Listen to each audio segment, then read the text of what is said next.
السلام عليكم ورحمة الله وبركاته. يوم جديد من أيام الجمال في الإسكندرية، تحديدا من المنتزه. أكتر الأماكن روعة في عروس البحر المتوسط. المنتزه تم تطويره، إن شاء الله هنشوف كل حاجة فيه بالتفصيل. لكن هنشوف دلوقتي أحدث شواطئ الإسكندرية وواحد من أجملها، وهو شاطئ المنتزه السياحي أو المنتزه بيه. رسم الدخول 125 جنيه للفرد، والشاطئ شغال 24 ساعة. لكن نزول المية زي كل الشواطئ في اسكندرية من 7 الصبح ل7 المغرب، لكن الشاطئ كقعدة وكافيهات الموجودة فيه شغالة 24 ساعة. الشاطئ موجود تحت كوبري المنتزه الجميل، الكوبري الملكي، وملاصق لشواطئ المعمورة، وعلشان كده بتحس بروح المعمورة في المكان، ومية الشاطئ زيها زي شواطئ المعمورة. بعد تطوير المنتزه دلوقتي محدش بيقدر يدخل بعربيته جوه المنتزه. العربية بتدخل الباركينج الكبير اللي موجود على البوابة برسم 50 جنيه في اليوم. يعني بتدفع للعربية 50 جنيه طول اليوم. يعني بتدفع 25 جنيه رسم دخول المنتزه، و50 جنيه للعربية جراج، وفي عربيات جولف بتدخلك لحد جوه لحد الشاطئ او الكوبري. الفرد ب 20 جنيه، ورسم دخول الشاطئ لو هتدخل الشاطئ ب 125 جنيه. يعني تقريبا كده لو هتدخل الشاطئ يبقى وقف 25 و20 و125، يبقى وقف على 195 جنيه. طبعا الشاطئ ملوش دعوة، هو رسم دخوله 125 جنيه، وهو زي شواطئ المعمورة اللي دلوقتي بقت ب 150 جنيه الفرد. لكن الشاطئ جميل، موقعه خرافي، وموجود فيه كل الألعاب المائية زي ما هنشوف كمان شوية. والاستاف الموجود لطيف ومتعاون، والمية رائعة وفي منتهى الجمال.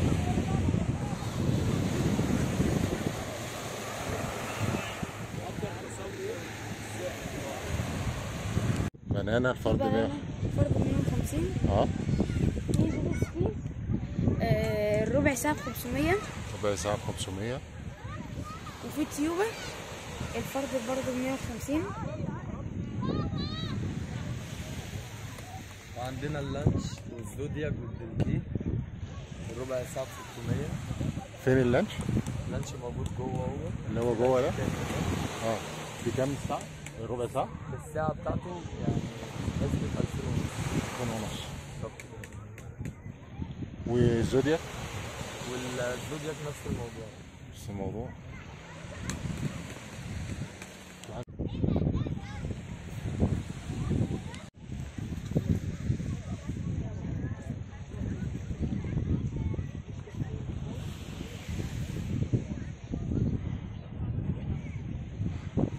الشاطئ جميل ورايق، واحلى حاجه في اسكندريه هو التنوع الموجود في اسعار الشاطئ، من المجاني للعام ابو 5 جنيه، للمميز اللي ب 15 جنيه، لغايه السياحي اللي ب 25 جنيه. وده اغلى سعر في الشواطئ التابعه للاداره المركزيه للمصايف والشواطئ. وبعدين بقى الشواطئ الخاصه زي اللي احنا فيه، وشواطئ المعموره، والشواطئ التابعه لفنادق القوات المسلحه.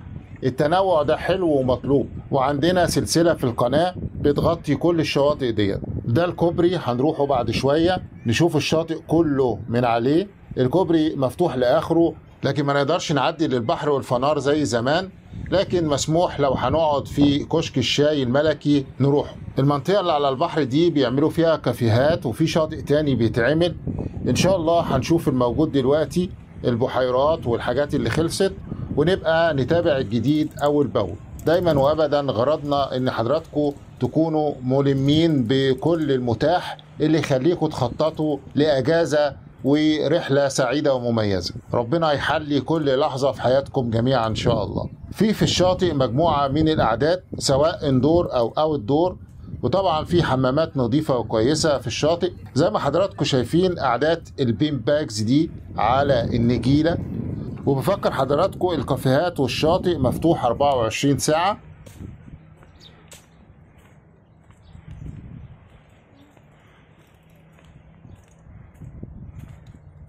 تعالوا ندخل نشوف المكان المقفول ده. كل الأماكن شايفة البحر، المكان جميل ومريح.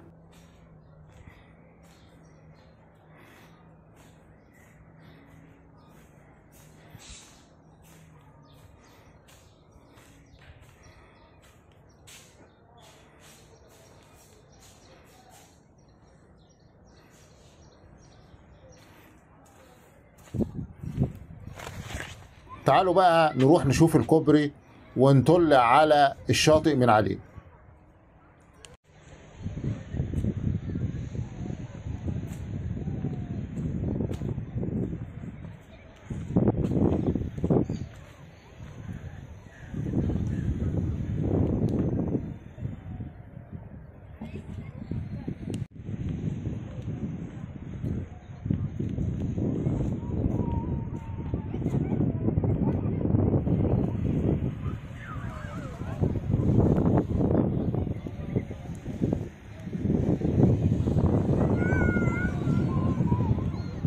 ان شاء الله انا هعمل لحضراتكم المنتزه قبل وبعد التطوير، يعني هنشوف المنتزه على قديمه وهنشوفه دلوقتي بعد التطوير، لان ناس كتير بتقول كان الاول احسن وناس بتقول دلوقتي احسن. هنتكلم عن المميزات والعيوب قبل وبعد، وكل الاراء تحترم.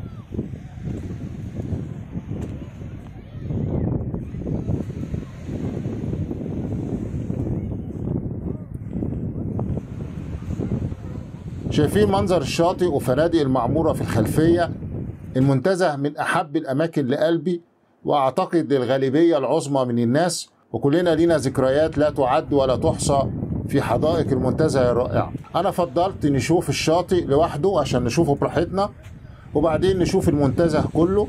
أتمنى القناة والفيديوهات تنال إعجاب حضراتكم. أطيب الأمنيات بقضاء أسعد الأوقات. ما تنسوش اللايك والشير والاشتراك في القناة. جزاكم الله خيرا، والسلام عليكم ورحمة الله وبركاته.